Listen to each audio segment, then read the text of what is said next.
hashtag woke up like this. I just am seeing myself on a camera for the first time. I was like, oh, maybe I should have made some adjustments before starting, but what are you going to do? Coming to you this morning with coffee in my new Goodwill mug that reminds me of fall. It's pretty cute. I'm admittedly not a huge cat person. I'm allergic, but I like it. I want to talk to you guys in this video about this week's writing project. Writing project 3, the annotated bibliography. This is 3 out of 4. We're almost done. And then after I talk to you guys about the ANBIB, as I'm going to call it, the annotated bibliography, ANBIB to cut the syllable count. After that, I'm going to give you guys what I call my midterm pep talk. I'm going to keep it quick. At this point in the term, it's really, really needed. People need to be reminded to be generous and kind with themselves as students. And they also need just like a little bit of motivation, so I try to give that. So, knowing that most of you have not submitted the annotated bibliography just yet, the ANBIB, or that those of you who have submitted it might possibly not have hit the mark. Statistically speaking, this is probably true. I'll explain what it is, what it means, why it might feel like busy work, but why it's actually really helpful. And then I'll walk you guys through the resources that are available to you to complete the annotated bibliography. Video to be punctuated by occasional sips of coffee for functionality. Okay, so first off, ANBIB, annotated bibliography. Sounds like hibberty-jibberty, like mumbo-jumbo.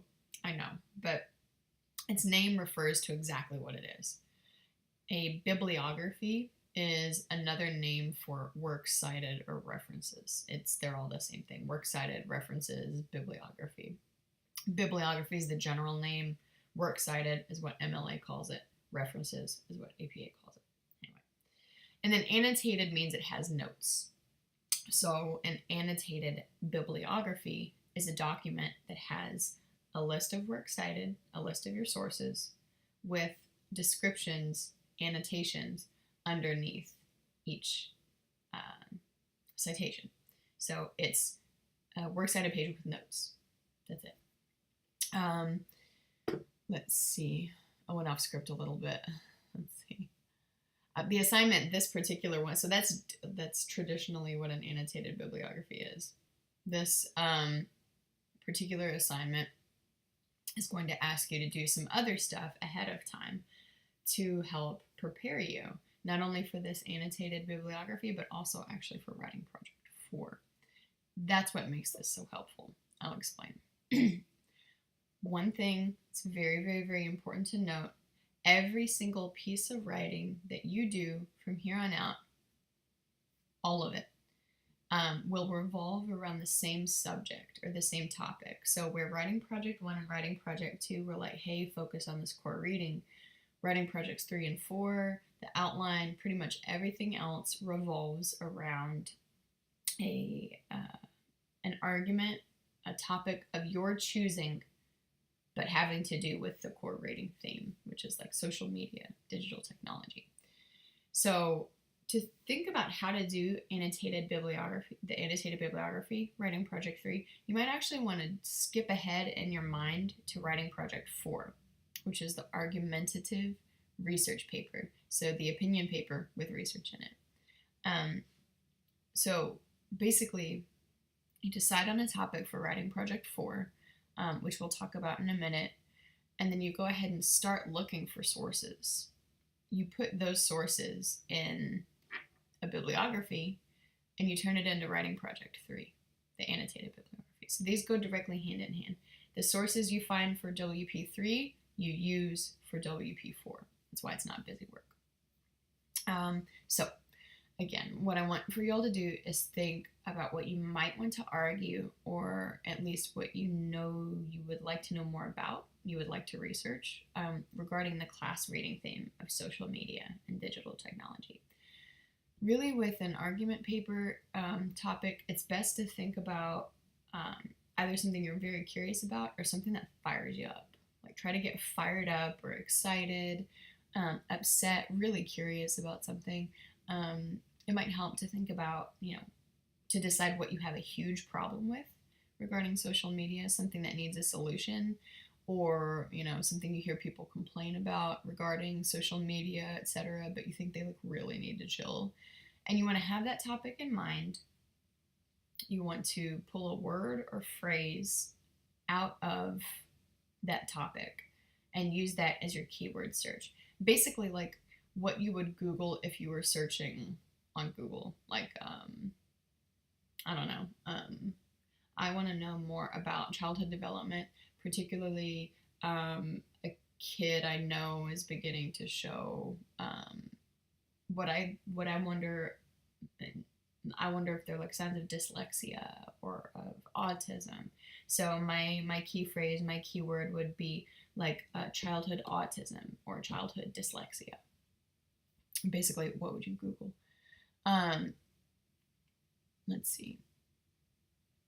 Right, so you're using Google like only to help you come up with ideas if you're using Google at all. When you're going to look for your sources, you guys need to be using the library. I think that the assignment for writing project 3, writing project 4, I think for all of them specifies you want to be using the library. Library.ivtech.edu. And I would go that route and click on Bloomington because you should get more sources that way. In essence, you are doing research for writing project 3 on this topic. You're using that research to build a case for your argument in writing project 4. So writing project 3 preps you to do the research and to think about what it is you want to be talking about, because it also asks you for research questions, etc. So, once you find the number of required sources, you're going to put them into works cited format. You're going to read a little bit of them to understand what's going on. You're going to look up the author and look up the publication, so like the website or the magazine, whatever journal that it comes from. And then you're going to answer some of the questions that the prompt poses. Okay. So in the spirit of emphasizing how important it is, like crazily important, that you guys keep referring back to the assignment prompt, let's do just that. Like for the first time ever, maybe, I'm going to go through the assignment prompt with you on a video. So either pause this video now to go to Canvas and print something off, or just listen to the video and try to follow along. But basically, I'll tell you what materials I'm gathering. So from here, I've already written all this down because I've already done it. You're going to go to our home page in Canvas. I'm giving you time to write this down. Go to the home page and then click on Module 9. And it's going to say Annotated Bibliography First Draft. From there, once you're in Module 9, you're going to click on Modules 9, 10, and 11, Writing Project 3, Annotated Bibliography. That's the title of the link. It's the longest one. Once you click on that, we're going to look at two things together. If you have a printer, it'd be great if you could print them off. If not, and you're able to pull them up on another device, that would be good. If not, pull them up on the same one you're using to listen to me yammer. That would work.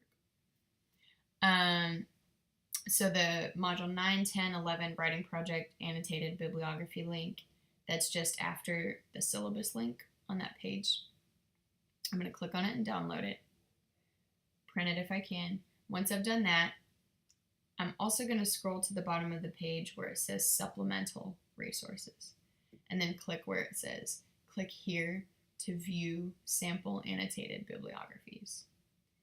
And then I'll go to Writing Project 3 and open the annotated bibliography that's been done in MLA style, the sample one. Okay, so we're looking at the assignment itself, the first draft assignment, and then we're going to go look at the sample paper. All right, so you've paused the video, hopefully by now, to download that, and now we're resuming the video. So I've put a note in here if you're reading the transcript that what follows is just me reading through the assignments and pointing out the most important part of the assignments. The most important part of any like online 111 assignment you should know by now is this section that basically just tells you the specifics of what the draft is looking for. What comes at the start of the assignment is like how to dig in and do it, but what we're going to look at is just pages 4 through 5 for now, because they're like a general overview of what's expected of you. They're the rubric, basically, like what you're being graded on. So we'll look at that, and then we'll look at the sample. Okay, so first, you should have a document open that has like bright green on it that says Writing Project 3, Annotated Bibliography Description. This is also known as a prompt. Okay, so I'm not gonna, it's a lot. There's a lot of writing on there. I'm gonna scoot onto page 4. Okay, might have to yell at my dogs. Quiet, Harry. Okay. So I'm on page 4 where it says Writing Project 3, Annotated Bibliography, Assignment Specifics, and Grading Rubrics. Okay, so you're going to see numbered sections in gray that say 1, your purpose statement, and 2, first draft specifics, and then first draft rubric. Right now, this is all you're paying attention to. Okay, just really what this says. So what's all that stuff toward the beginning, by the way? In pages 1 through 3. It's specifically what the assignment wants. It's telling you how to do it, so it's the how part. Pages 4 through 5 are generally what is it asking for. So I'm going to go through the general and then just tell you how to look at the specifics on pages 1 through 3. There's this neighborhood dog that is so yippy. It makes me crazy. But, okay, so purpose statement tells you what stuff you need. A lot of you guys aren't addressing this. You're just like, oh yeah, purpose statement. I got it. Okay. Actually, like, see what the assignment wants you to do. Sorry. Harry! No! I have to actually go for like 1 second and take care of my dog. Harry! No! Go lay down. Lie down. Lie down. Thank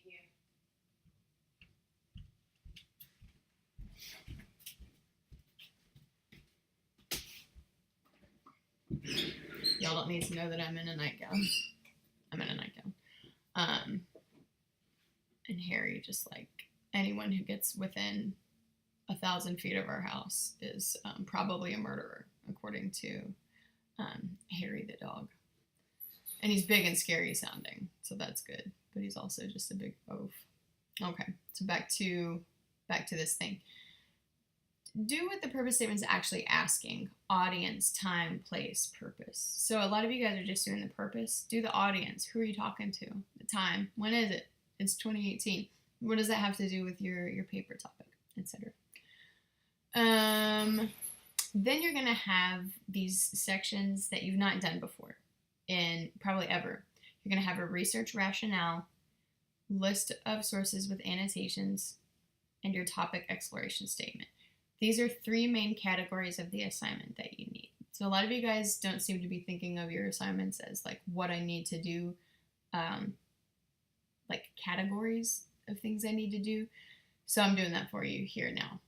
Your research rationale, and it tells you what that is. Basically, you explain what you're researching. You describe the problem.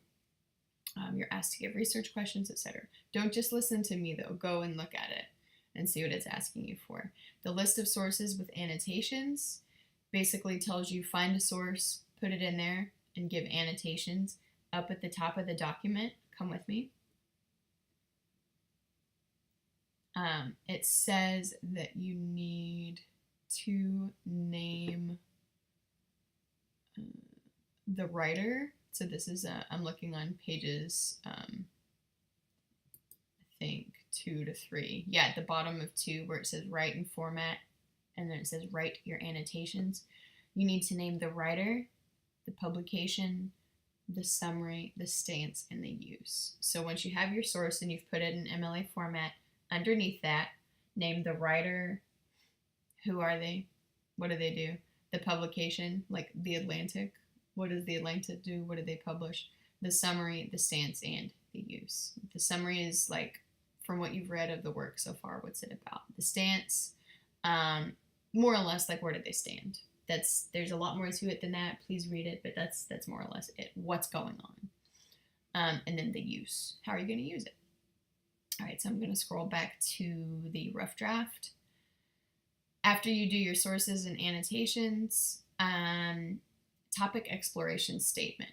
It's 2 to 3 paragraphs, it says, and you're basically just like, after you've named your sources, you're going through and just like chitty chatting, using quotes, talking about what your authors say. So you're kind of just at this point gathering what you've read from your sources and giving some quotes and saying, okay, basically, I'm exploring some ideas here.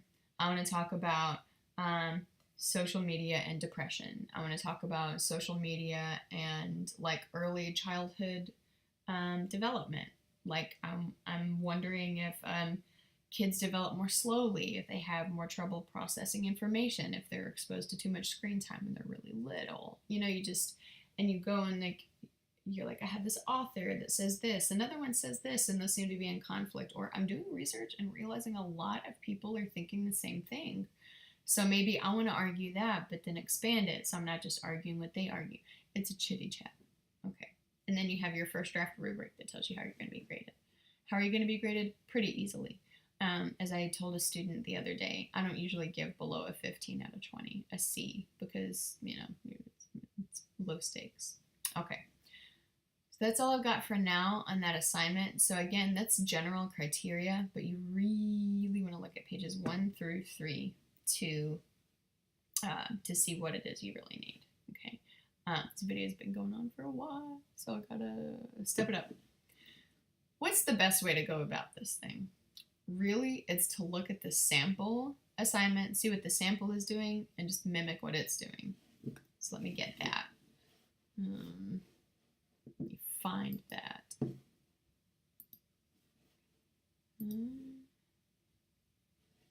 Sorry guys, it was open, and then it wasn't. Okay, there we go. So, if you go into the sample assignment now, you'll see anonymous student, Professor Sheldon Cooper, etc. Is it so wrong to just type over top of what the student has done? I don't think so. I consider the sample assignments templates. So like cupcake tins, Jello molds. They're just like something for you to pour your information into. I think it's fine. If you feel uncomfortable doing it, then just go back and forth between your draft and this. Okay. But I actually authorize my students to use the sample papers as templates.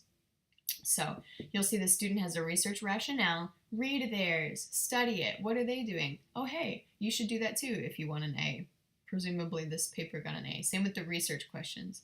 Your research questions lead to your thesis. So they're questions you're asking as you're doing research. Okay. And then you see the student has a works cited citation, and then the writer, the publication, the summary, the stance, the use. And then another source, the writer, the publication, the summary, the stance, the use. So they're basically just giving exactly what the assignment asked for in the order that it asked for it.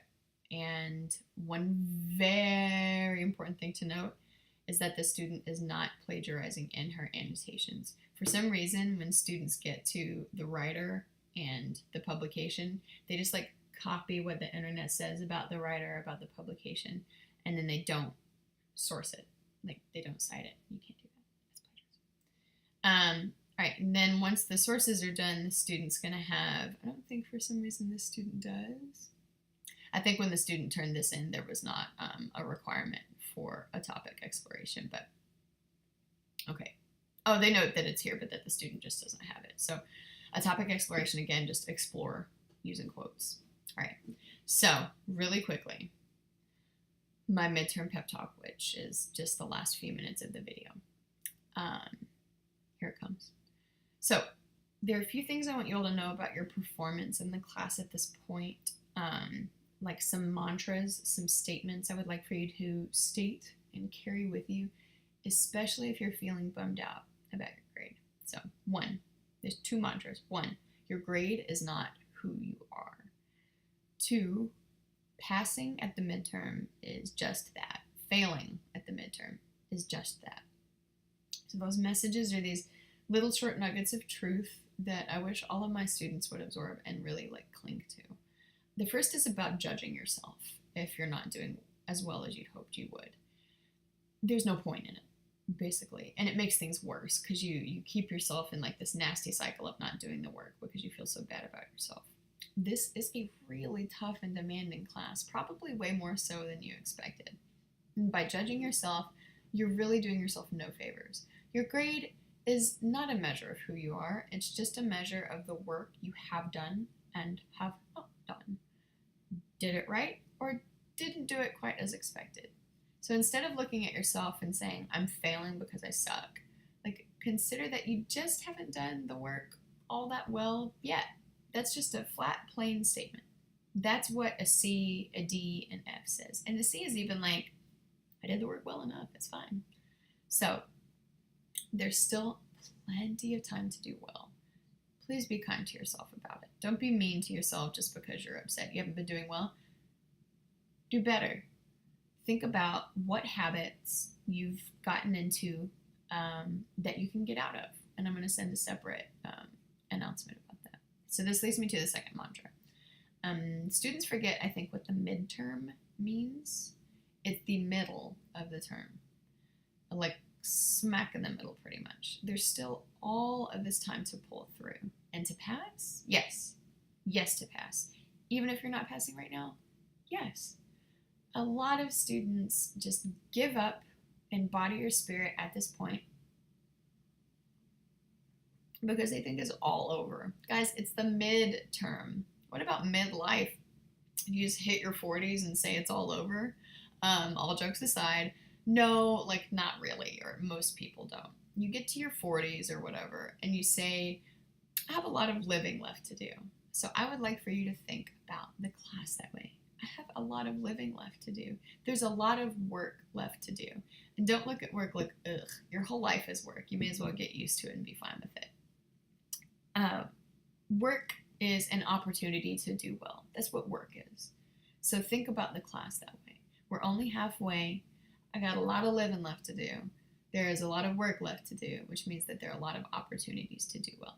And I think this last writing project, it's a shame that so many people give up before it comes because it's actually the most fun. You get to pick a topic related to the class theme and run with it. Say what you want. It's an opinion paper. You guys have been trying to write opinion papers this whole time, even when they weren't assigned to you. So go wild. This is where you get to do that thing you've really been wanting to do this whole time. Okay, last thing. Is there a student out there, are there students out there who actually really need to withdraw? Yeah, kind of. As we approach the last day to withdraw, I'm going to start getting serious with you all about it. If you haven't been doing any of the work, at all, you don't have a 50 or a 60 in the class, a 50 or 60 or above says, I've been doing the work, I'm just not doing that great on it. Same thing probably with a 40 something. But there are people who have in the teens or in the single digits as far as their class average grade. It's because you really haven't been doing the work except maybe 1 or 2 assignments toward the beginning. No judgment here, but I think we both know that what you really want is just to get out and try again later. And that is fine. So I'm going to be sending a separate email about that. The last day to withdraw from the class. You don't get any money back, but at least you don't get a grade for it. You get a W instead of an F or an FW, which I'll explain later. That's coming up November 11th. Okay. That's all for now, guys. This is over a 20-minute video, which I kind of saw coming because the annotated bibliography can be really confusing. Also, when I go to give comments on the annotated bibliography, there's usually not a whole lot to say except go back and look at the assignment and do more and read more about what it's asking of you. So I'm probably going to just refer you guys back to this video anyway, instead of repeating things in your comments that I say in this video. Okay, so that's all for now, really. If I don't get to make another video for you guys or bump into you before the 31st, happy Halloween if you're a celebrator of Halloween. And I hope that WP3 treats you well and that you're generally doing well. Please reach out to me as ever if you all need anything from me at all. Take care.